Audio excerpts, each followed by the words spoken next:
Quando o Felipe me perguntou sobre qual seria o tema da minha palestra, veio espontâneo, eu não pesquisei, eu não procurei.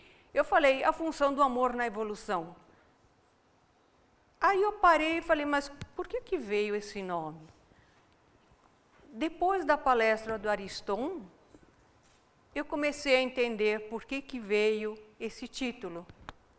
Porque parece que o ambiente, que o momento histórico, principalmente da nossa sociedade atual, está precisando muito de amor. E o amor é uma força incrível, que a gente não vê, mas que ela existe. O amor é como a gravidade. Ninguém vê a gravidade, todos veem o efeito da gravidade.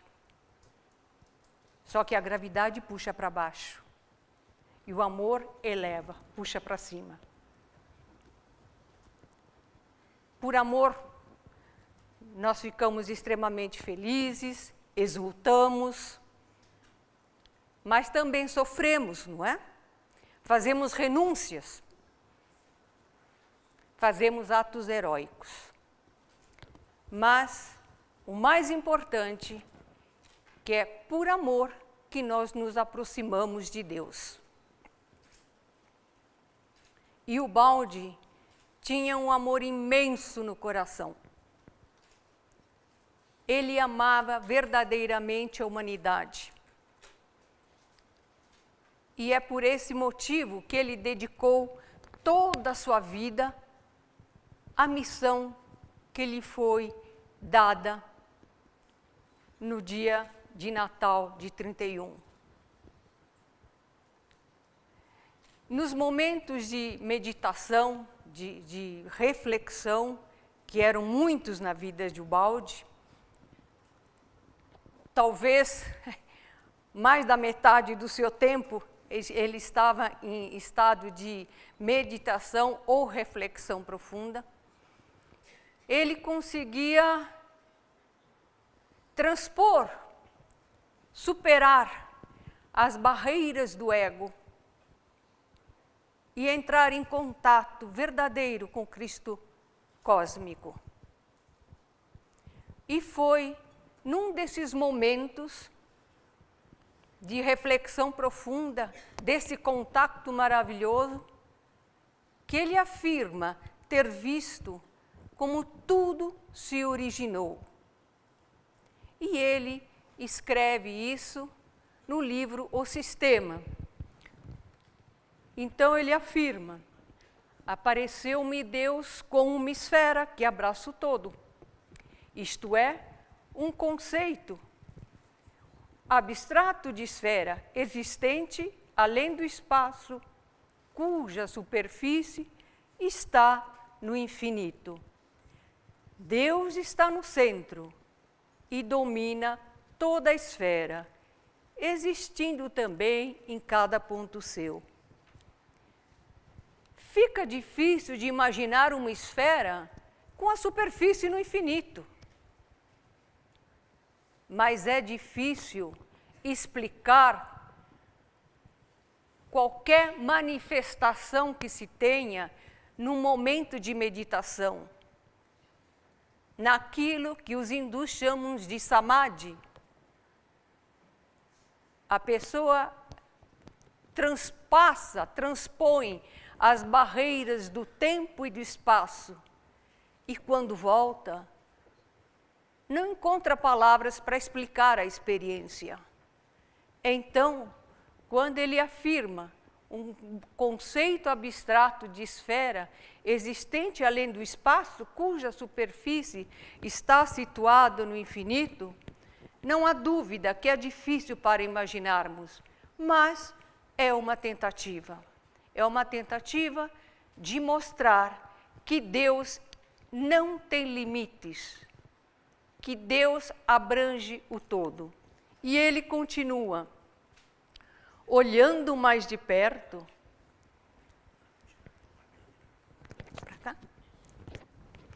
Olhando mais de perto, vemos que a esfera se acha constituída não de uma, mas de 3 esferas, idênticas em tudo, e cada uma vai se transformando na outra. Então, são 3 esferas que vão se misturando e uma vai se transformando na outra. No primeiro momento, Deus é puro pensamento. No segundo, é de elaboração interior. E no terceiro, é a manifestação da ideia. Então, esse samadhi, essa manifestação superior que ele teve, ele tentou transmitir em palavras, coisa que não é fácil. E vamos ver.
Mais uma tentativa de tentar explicar a visão que o Baldi teve. O que seria isso? O Baldi diz, então, que apareceu Deus como uma esfera, que eram 3, que se misturavam e se tornava uma, e, a primeiro momento, era a ideia, depois a manifestação. Qual é a manifestação? A manifestação do amor do pensamento de Deus. Então, essa manifestação são essas criaturas que são a manifestação do pensamento de Deus. E essa manifestação, que vamos chamar de espíritos, ele criou de forma que esses espíritos fossem totalmente livres, porque era uma manifestação de amor. Então, esses espíritos não poderiam ser coagidos a nada, eles tinham que ter liberdade plena. Mas tinham também outra característica, além da liberdade.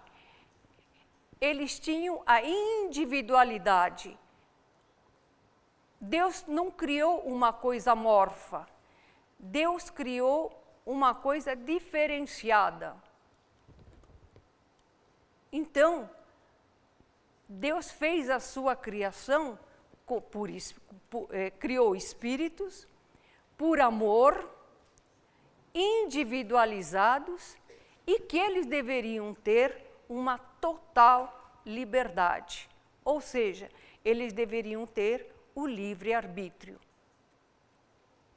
Mas acontece que esses espíritos perfeitos, porque a criação de Deus não poderia ser de outra forma a não ser perfeita, eles não tinham a potência, a sabedoria de Deus.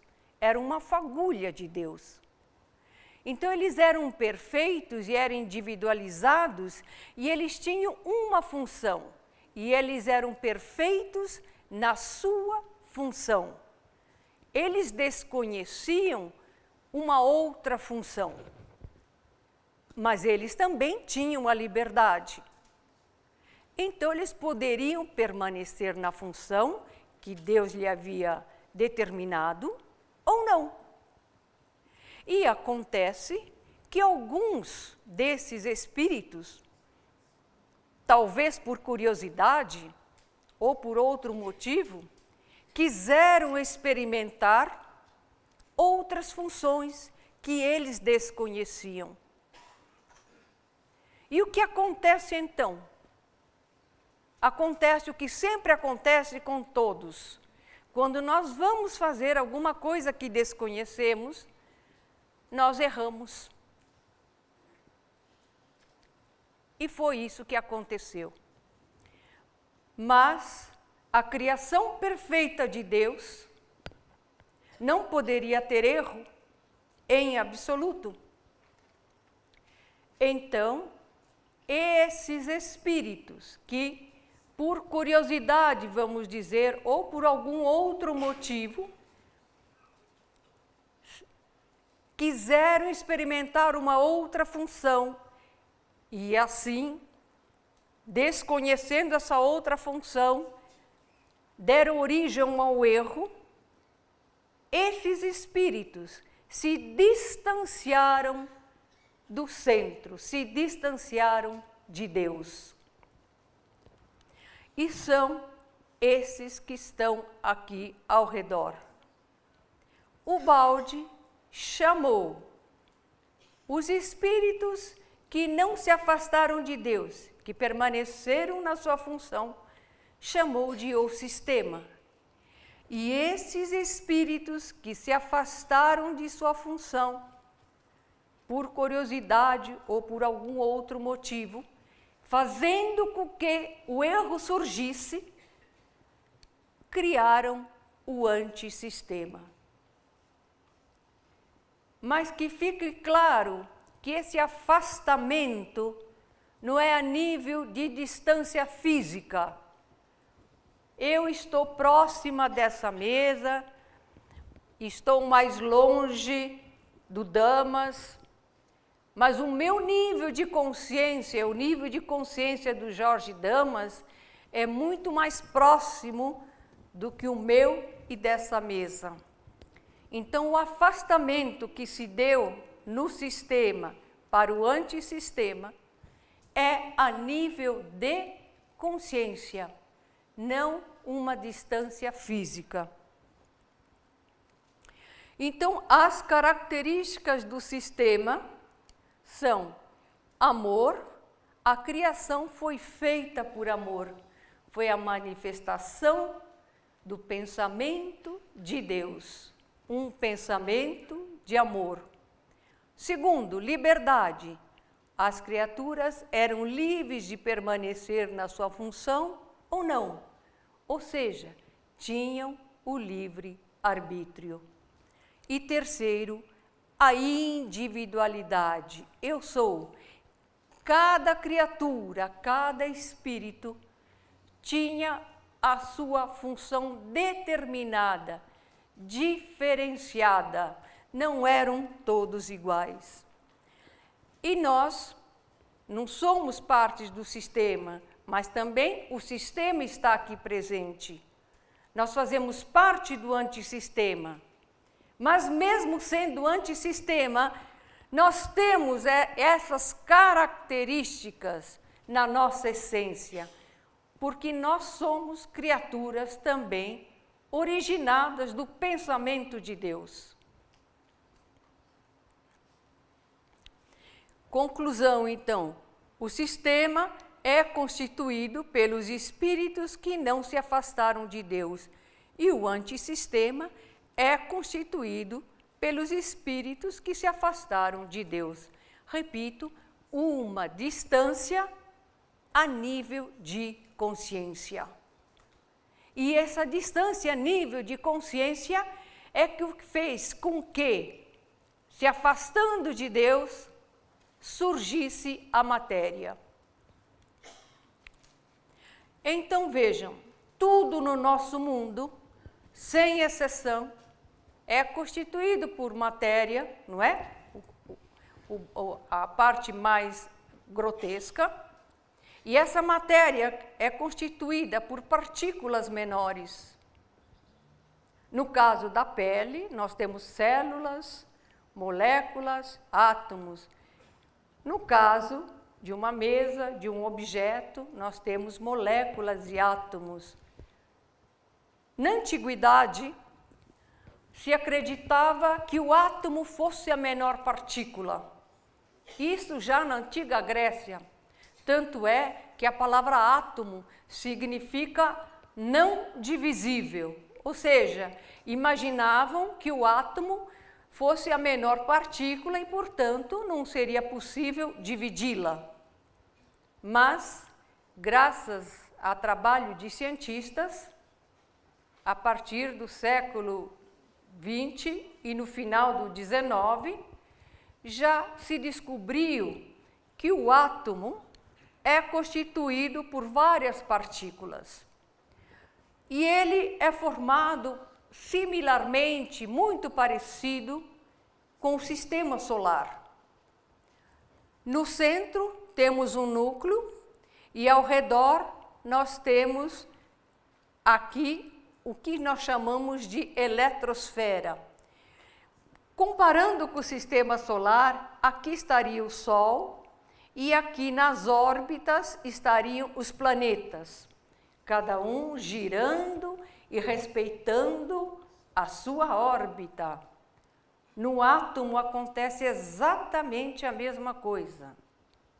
Então vejam a primeira coisa que interessante.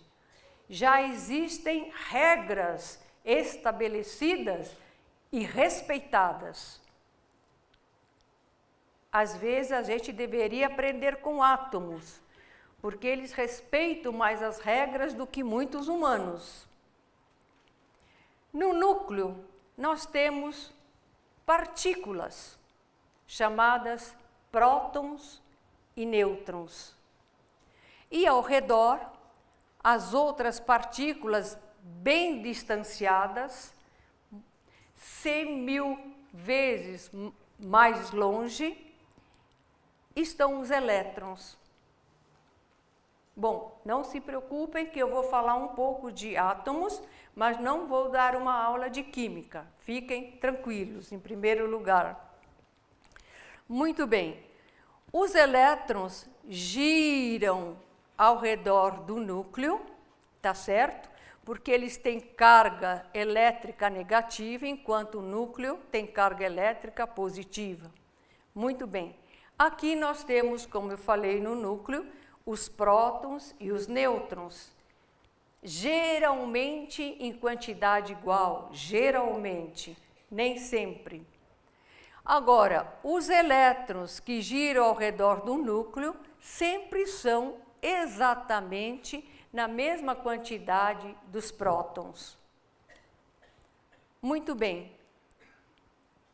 Cada átomo, dependendo de quantos prótons tem no seu núcleo, tem uma identidade. Então, o átomo que tem só um próton aqui é o hidrogênio. O átomo que tem 2 prótons é o hélio. E assim por diante. Que tem 3 é o lítio. Que tem 8 é o oxigênio. Então, dependendo do número de prótons, eles têm uma identidade, eles são diferenciados. Então, vejam que interessante.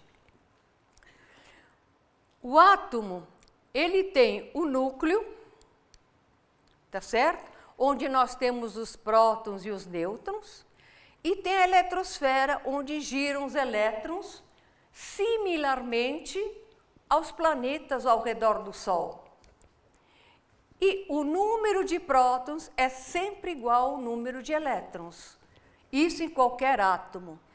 E os elétrons são distribuídos em camadas. Ou seja, todos os elétrons não giram todos juntos numa órbita. É como exatamente os planetas. O Mercúrio tem o planeta mais próximo do Sol. Depois Vênus, depois a Terra mais longe, Marte e assim por diante. Então, os elétrons também são distribuídos em camadas e cada uma só pode ter um determinado número de elétrons. Se é a primeira camada, só pode ter até 2. Na segunda, 8, na terceira, 18 e assim vai, sucessivamente. Essas camadas não são infinitas, são só 7, mas sucessivamente é uma quantidade exata de elétrons. Mas olha que interessante, gente. O átomo, para ter estabilidade, ele tem que seguir uma outra regra. Ele tem que ter 8 elétrons na última camada, ou seja, a última órbita, com exceção dos átomos hélio e hidrogênio. Todos os outros têm que ter 8 elétrons. Mas tem átomos que não têm 8 elétrons, porque eles não têm 8 prótons. Então, o que eles fazem? Eles, para adquirir estabilidade, têm que ter 8 elétrons na última camada. Eles vão se acasalar, esses átomos. Então, vejam aqui, o átomo que tem um próton só, como eu falei, é o hidrogênio. Eu sou o hidrogênio. Ele pode dizer, eu sou o hidrogênio. Aquele que tem 6 pode dizer, eu sou o carbono. O que tem 7 pode dizer, eu sou o nitrogênio. Mas vocês estão vendo que não tem 8 elétrons na última camada. E o átomo de oxigênio, que tem 8 prótons, ele tem 8 elétrons, mais 2 na primeira e 6 na segunda. O que eles fazem, então? Eles se acasalam.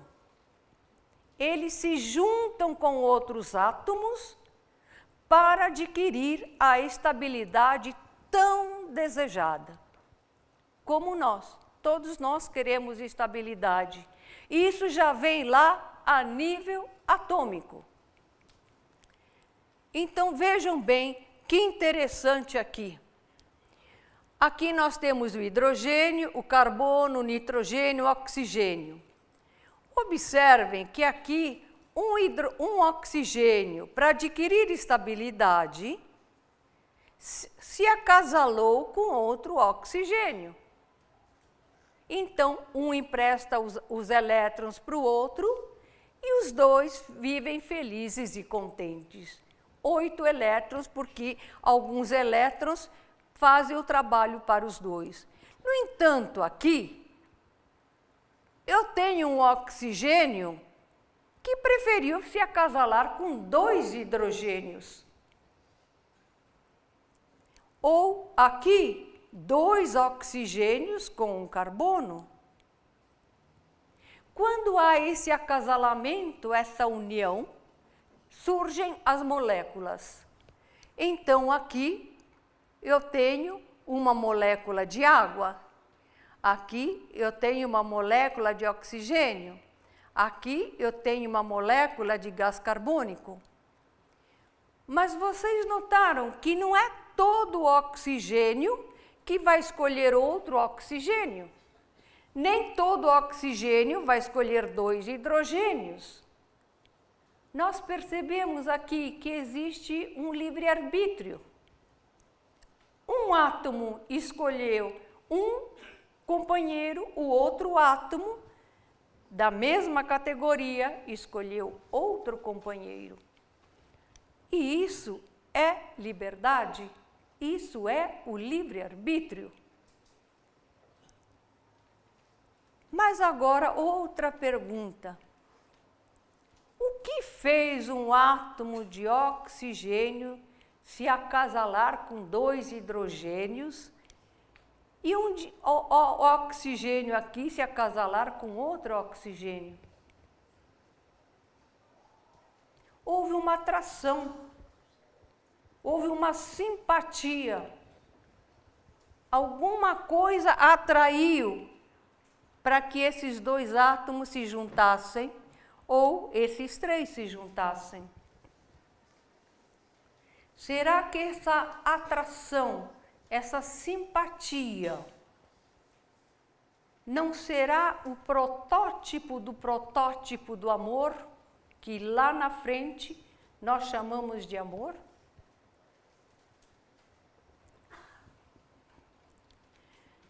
Então, vejam uma experiência que o cientista japonês, o Masaru Emoto, realizou com a água.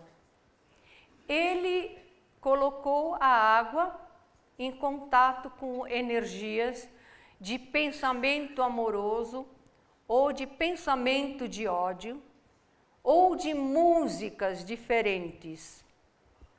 Aí ele congelou a água e fotografou os cristais que se formaram. Então vejam que interessante. Opa! Aqui, vejam que interessante.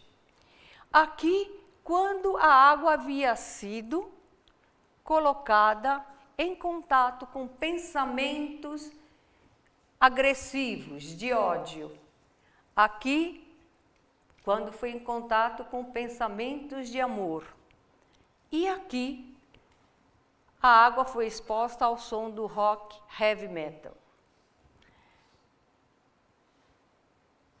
Me parece que a água, que as moléculas de água mostraram nitidamente uma sensibilidade, uma reação às energias, ou seja, elas sentem. Tudo no nosso mundo sente, tudo no nosso mundo tem consciência. A consciência que tão maravilhosamente o Ariston falou. Claro que a consciência de um indivíduo é diferente da consciência de uma molécula, não há dúvida. Há uma distância enorme, evolutiva, mas não que ela não exista, ela existe. Então vejam, o amor, a diferença, a beleza do cristal que se formou. E, a meu ver, isso talvez alguém ache bonito. Na minha ideia, na minha percepção, é uma imagem muito feia. Mas o amor, então, ele está presente na nossa vida desde o nível atômico. E nós estamos falando de amor, o Ariston falou de amor, e o objetivo hoje é mostrar a importância do amor, mas o que nós deparamos na nossa vida é sempre muito sofrimento. O sofrimento está presente em nossas vidas e não tem como fugir desse sofrimento. Agora, por que, se Deus é a manifestação de amor do pensamento de Deus que criou o sistema? Tudo bem que algumas partículas, que alguns espíritos se afastaram, mas foi a criação do pensamento de amor. Por que tanto sofrimento, então? Tá certo? Porque Deus também, não se esqueçam que Ele nos deu o livre-arbítrio. E o que significa o livre-arbítrio? Significa a liberdade de escolha. E quando se tem uma liberdade de escolha,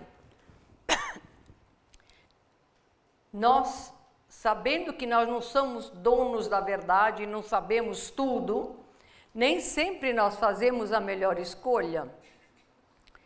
Ou seja, quando nós temos opções, nós podemos escolher uma, mas depois estamos amarrados às consequências, estamos presos às consequências. Se nós escolhemos ir para a esquerda, depois nós vamos ter outras oportunidades que vão surgir, não há dúvida, mas eu eliminei essa possibilidade. E como nós somos ainda bastante ignorantes, nem sempre as nossas escolhas são as mais acertadas.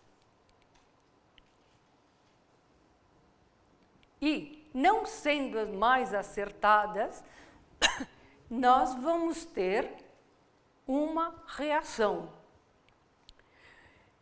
E não há dúvida, cada escolha nossa vem de mãos dadas com a responsabilidade da escolha. Ou seja, se a escolha for boa, o resultado, vamos dizer, vai ser prazeroso, vai ser agradável, vamos gostar. Mas se a escolha não for boa, o resultado talvez provoque sofrimento. Então, o livre-arbítrio e a responsabilidade, elas vêm de mãos atadas. Não tem como mudar. Mas, como eu falei, nós ainda somos muito ignorantes. E nós temos a responsabilidade. Será que Deus nos abandonou? Porque, vejam bem, dar uma liberdade a um indivíduo ignorante significa dar a possibilidade dessa pessoa errar muito. A chance dela fazer mau uso dessa liberdade é extremamente grande. Então, se Deus nos ama, como Ele poderia ter nos deixado com essa liberdade, sabendo que nós não temos o conhecimento suficiente? Mas Ele, como eu disse anteriormente, o sistema é perfeito. Então, Ele criou a possibilidade também de retornarmos ao sistema, de aprendermos o caminho de volta. Então, Ele não nos abandonou, por quê? Ele deixou uma orientação, uma manifestação do pensamento de Deus, é a lei de Deus. Então, a lei de Deus é a ideia central do universo, como o Baldi diz, é o sopro divino que o anima e governa em movimento, tal como vossa alma, pequena centelha dessa grande luz, governa o vosso corpo. Então, Deus não nos abandonou. Ele deixou para nós a lei de Deus, que o Baldi chamou de a lei de Deus. E a lei de Deus é a diretriz, é o nosso farol, que nos indica como conduzir a vida, como o indivíduo deve se comportar para poder retornar ao sistema. A lei é a grande alma que está no centro do universo, não centro espacial, mas centro de irradiação e de atração. Veja, a lei de Deus nos atrai com o seu amor, que é a força com a qual Deus fez a criação. E a irradiação, ela irradia amor. E desse centro, ele irradia e atrai tudo, pois ele é tudo, o princípio e suas manifestações. eis como pode ser onipresente. Está aqui explicado como Deus está presente em tudo, em todos os momentos, em todos os lugares das nossas vidas. Mas novamente aqui, vejam bem, Deus nos deixou a lei de Deus também, que está presente em nossas vidas. Nós queremos agir corretamente, queremos agir dentro da lei de Deus. Somos boas pessoas, mas nós somos ignorantes também. Então, como saber se erramos? Muito bem. A gente não pode esquecer que a vida do indivíduo é como uma novela. Nas novelas, cada capítulo é consequência dos capítulos anteriores e base para os capítulos seguintes. Há uma amarração entre eles. A nossa existência transcorre da mesma forma. Cada vida, cada vez que reencarnamos, é uma consequência das reencarnações anteriores e a base para a reencarnação seguinte. E o que acontece? Em cada vida, nós aprendemos muitas coisas e deixamos de aprender outras. Erramos. Então, o que nós estamos construindo hoje, que vai ser de base para a próxima vida, vai depender muito dos nossos acertos e erros. E eu vou tentar, por ser uma pessoa bem intencionada, agir o mais corretamente possível. Mas por mais que eu queira ser correta e agir corretamente, em muitas ocasiões, nós erramos. Erramos porque nós mesmos colocamos em movimento forças que nos levam a errar. Porque, na verdade, tudo que nos acontece, sempre na vida, é merecimento, é consequência de nós mesmos, não é castigo. Deus não castiga. Se eu andar aqui e tropeçar, é porque eu não prestei atenção aonde eu estava andando. Não é castigo de Deus. É uma consequência natural de uma desatenção. Então, novamente, o indivíduo está bem intencionado, quer ser o melhor possível, mas a si mesmo ele erra. Então, como é que se soluciona esse problema?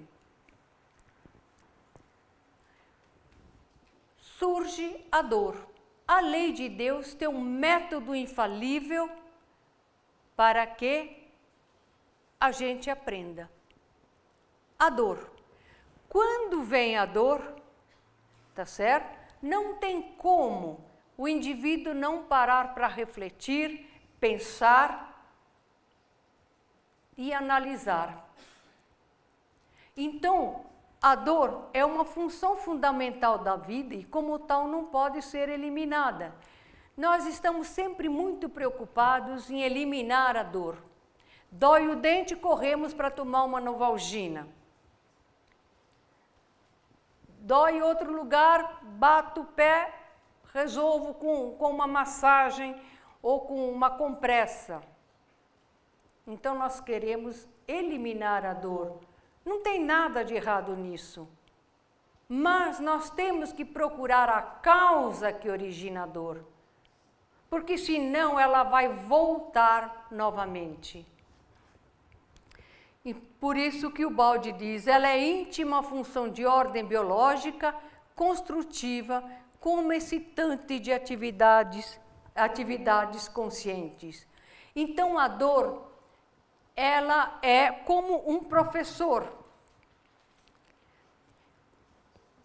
Agora, dependendo do nível evolutivo do indivíduo, nem sempre a dor é vista como um professor. Se o indivíduo é pouco evoluído, ele não aceita a dor. Ele se acha vítima, ele se acha injustiçado. Por que eu e não ele? É o primeiro pensamento que vem à tona. Então, esse indivíduo pouco evoluído, quando sofre por não entender a causa e ele não procura a causa, nele faz aflorar revolta, vingança, ódio, e vai fazer com que ele cometa novamente outros e outros erros. Até que vai chegar um momento que ele vai perceber que esse caminho não resolveu nada. Ou seja, repetindo o mesmo caminho, ele vai continuar sofrendo.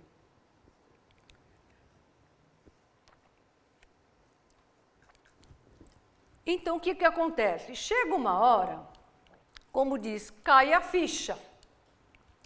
Então, ele começa a pensar que aquele caminho não vai resolver o problema da dor, ele começa a buscar a causa da dor.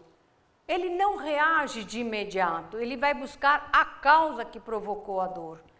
E ele começa, então, a refletir, a procurar a causa do sofrimento. E assim, ele vai evoluindo. Hoje ele procura a causa de um sofrimento mais imediato, depois ele vai procurar a causa de um sofrimento mais profundo, às vezes o sofrimento causado por um comportamento. Até que os mais evoluídos veem a dor como um professor que os alerta dos erros. Então, eles não maldizem mais a dor, eles agradecem a dor, porque a dor é o melhor professor, é o professor rígido, que exige do aluno que ele tem que aprender na perfeição. E é por isso que o Baldi diz: a dor é o esforço necessário da evolução, é a essência e a razão da existência, contém o germe de uma felicidade cada vez mais alta que o homem deve conquistar. Como uma felicidade cada vez mais alta?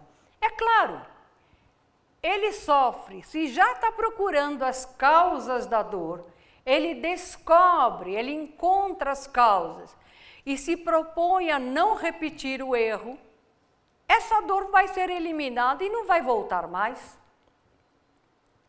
Vai sutilizar a dor, vai ser outro nível de dor, porque enquanto não voltarmos ao sistema, nós vamos passar pela dor.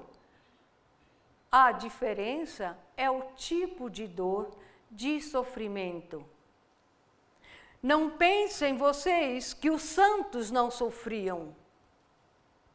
Indivíduos tão evoluídos que se tornaram santos, eles sofreram muito, muito, enquanto estiveram aqui encarnados. Então, a dor, enquanto estivermos nesse mundo de matéria, a dor vai estar presente. A diferença é o nível de dor.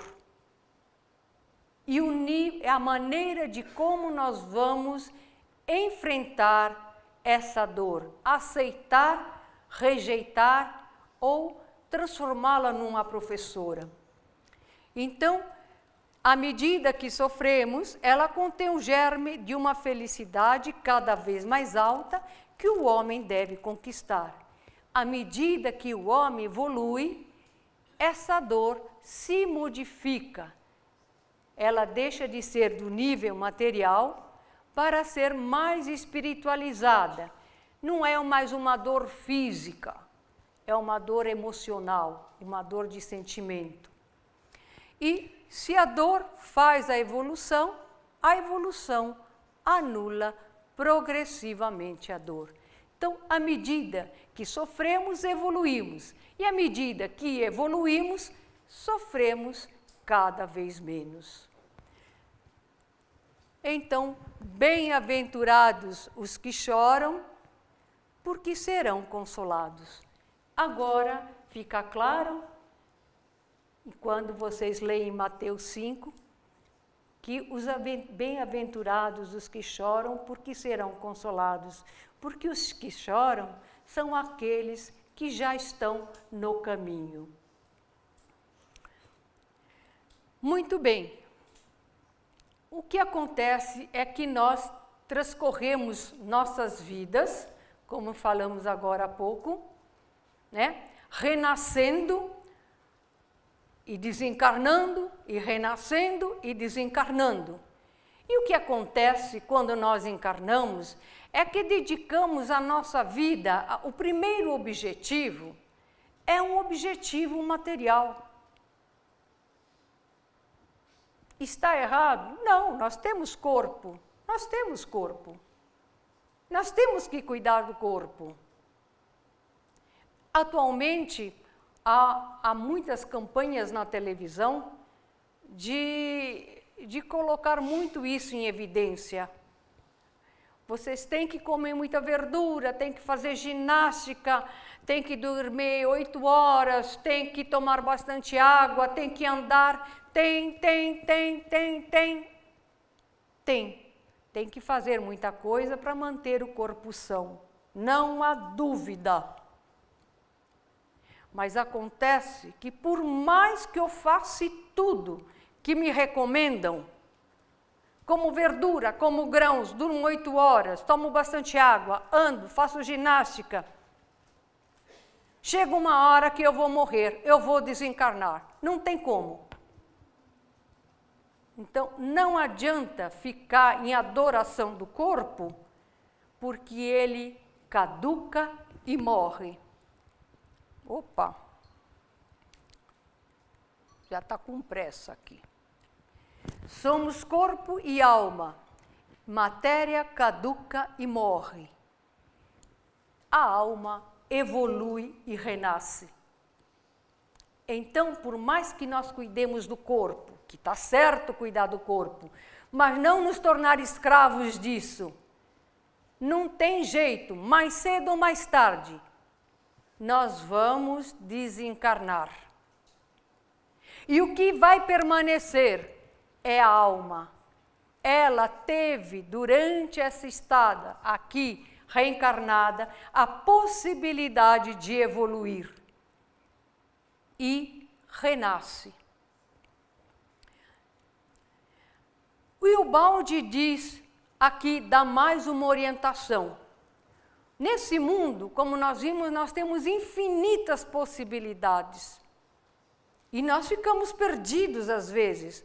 Qual é o melhor caminho para ser tomado?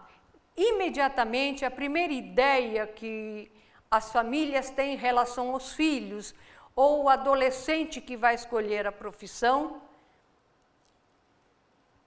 ele vai colocar na frente um objetivo material. Ele vai colocar na frente qual é a profissão que me dá um bom sustento ou um sustento para minha família. E às vezes ele coloca isso como prioridade. Até aí não tem nada de errado, excelente, mas o que acontece é o seguinte, uma coisa é você escolher um trabalho só devido à remuneração, ou escolher um trabalho, uma profissão, porque é o teu anseio interior, porque é a tua vontade que te faz levar por esse caminho. Mas, de qualquer maneira, no nosso mundo aqui, se nós queremos de alguma forma progredir, como Ariston falou, progresso, o nosso caminho são ciência e trabalho. O trabalho ele não é só uma necessidade econômica, é uma necessidade moral. Ao conceito limitadíssimo, egoísta, socialmente danoso de trabalho-lucro, é preciso substituir o conceito de trabalho-dever, trabalho-missão. Então vejam, repito, não há dúvida, os indivíduos precisam trabalhar. Mas uma coisa é trabalhar para acumular riqueza. Já tem uma casa, compra outra, já tem um carro, compra mais 2, já não suficiente carro, vai comprar iate, vai comprar helicóptero, vai comprar sei lá o quê. Então, esse é um trabalho egoísta. O indivíduo está olhando na sua ganância. É uma sede de querer, de poder, porque quanto mais ele tem, mais ele se sente forte, mais ele se incha, mais ele fica potente. Esse é o trabalho egoísta, que só olha para si. E nós temos o trabalho dever. Aqui, já esse egoísmo se expande para a família, ou para a sociedade, ou para o país. Então, é um trabalho em que há um egoísmo, mas é um egoísmo mais amplo, bem mais amplo. Não é só para si. Eu quero o bem-estar da minha família, eu quero o bem-estar da sociedade em que eu vivo, eu quero o bem-estar da coletividade. Então, já é um nível mais alto, evolutivo em relação ao trabalho. E, finalmente, o trabalho-missão. O trabalho-missão, ele não olha mais para si, ele só olha para o outro. A mola propulsora do trabalho-missão é o amor, a compaixão. Ele sente o sofrimento do outro, sendo esse outro o seu semelhante, sendo esse outro animal, planta, não importa. O outro que eu estou dizendo é a criação de Deus. Então surge o trabalho-missão. A recompensa desse trabalho é a felicidade, a diminuição do sofrimento do outro ser. E o Baldi coloca aqui também que o outro caminho da evolução humana é a ciência. Por que a ciência? Quando se fala em ciência, a ideia que se tem de imediato é um laboratório cheio de instrumentos estranhos, pipetas, bicos de Bunsen, computadores, um ambiente frio de emoção. Mas não é essa a ciência que o Baldi está falando. A ciência pela ciência não tem valor, vale apenas como um meio de ascensão à vida. Vossa ciência tem um pecado original, dirigir-se apenas à conquista do bem-estar material. A verdadeira ciência deve ter como finalidade tornar melhor os homens. Essa é a minha ciência. Ou seja, a ciência, que é um trabalho de pesquisa, é um trabalho de busca. Mas o que eles estão buscando? Eles estão buscando, em última análise, a essência daquele fenômeno. Eles estão buscando a vida daquele fenômeno. E isso só se encontra através do amor. Nada podemos encontrar na essência se não utilizarmos o amor. Vejam o que um grande matemático e físico, Max Planck, falou certa ocasião. Max Planck, o pai da física quântica, ele afirma o seguinte: para os crentes, Deus está no início de todas as coisas. Para o cientista, no final de toda a reflexão. Então, a gente vê que já temos cientistas que sentem a presença de alguma força maior, de alguma essência inexplicável em termos materiais, que sustenta e dá vida a todo e qualquer fenômeno da nossa natureza. E a nossa evolução, como nós dissemos aqui, nós estamos amarrados nesse mundo ao eixo do tempo, né? Nós nascemos, passamos um período encarnados e depois desencarnamos. E nesse período nós aprendemos muitas coisas, tá certo? Nós nos educamos, nós nos civilizamos. Esse é o progresso que o querido Aristóteles falou. Nós aprendemos, nós nos educamos, nós aprendemos a conviver com o outro. Nós aprendemos, descobrimos uma série de coisas em relação ao universo, em relação à matéria. Então, tudo é educação. Mas o Baldi diz que chegou a hora da gente se civilizar realmente, não só na casca, mas em profundidade. Então está na hora do indivíduo não só estudar para ter um diploma e lhe dar um bom trabalho, mas está na hora do indivíduo realmente procurar a essência que dá vida e sustenta aquele fenômeno. E isso só se descobre quando tem o amor. Então, a nossa evolução, que é o retorno ao sistema, que é o retorno à casa do Pai, só será possível se em toda a nossa vida, em todos os nossos atos, o amor estiver presente. O amor é a força e a energia suprema que movimenta os astros e as galáxias.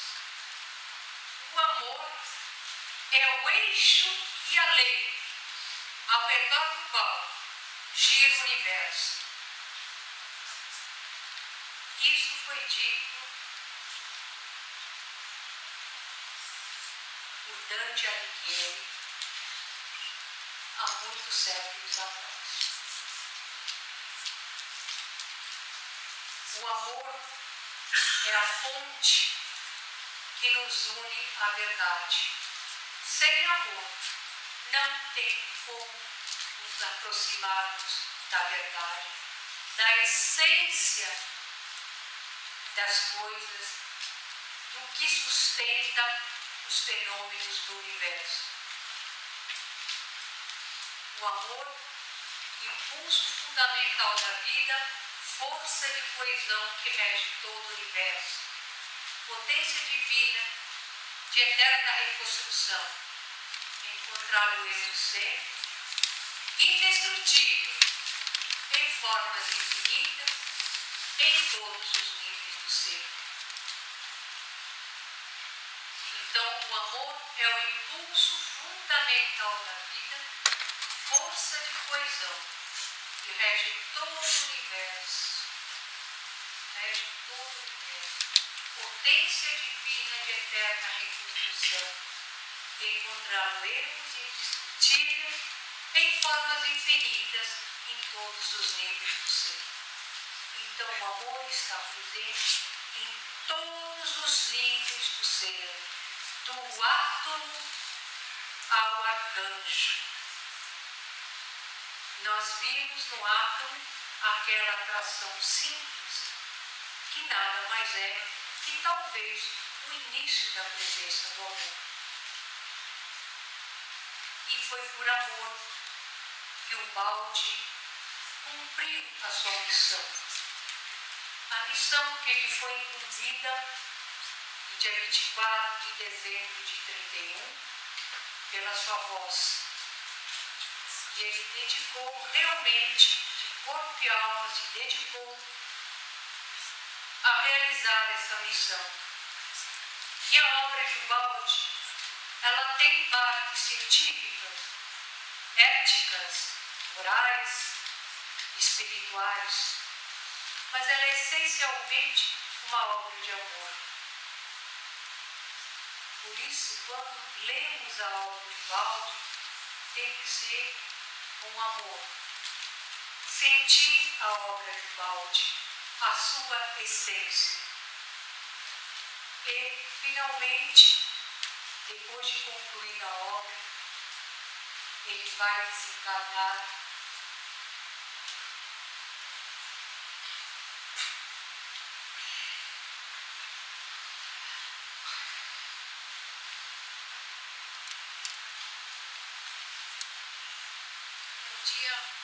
no dia 29 de fevereiro de 72, às 0h30, depois de realmente ter cumprido sua missão, mas não sem a ajuda da sua filha, Agnese, que no último mês ficou na cabeceira do seu leito no hospital.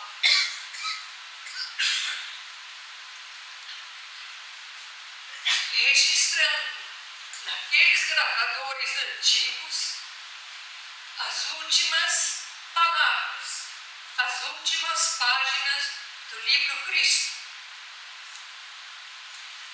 Difícil de ser até entendido, porque ele já não pronunciava bem as palavras, não conseguia respirar direito, mas ele finalmente encerrou a obra e partiu. Ele partiu, mas também ele não nos abandonou. Ele deixou uma obra para todos nós, para toda a humanidade, para todos aqueles que têm amor no coração.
IBS, Instituto Brasileiro de Benemerência e Integração do Ser.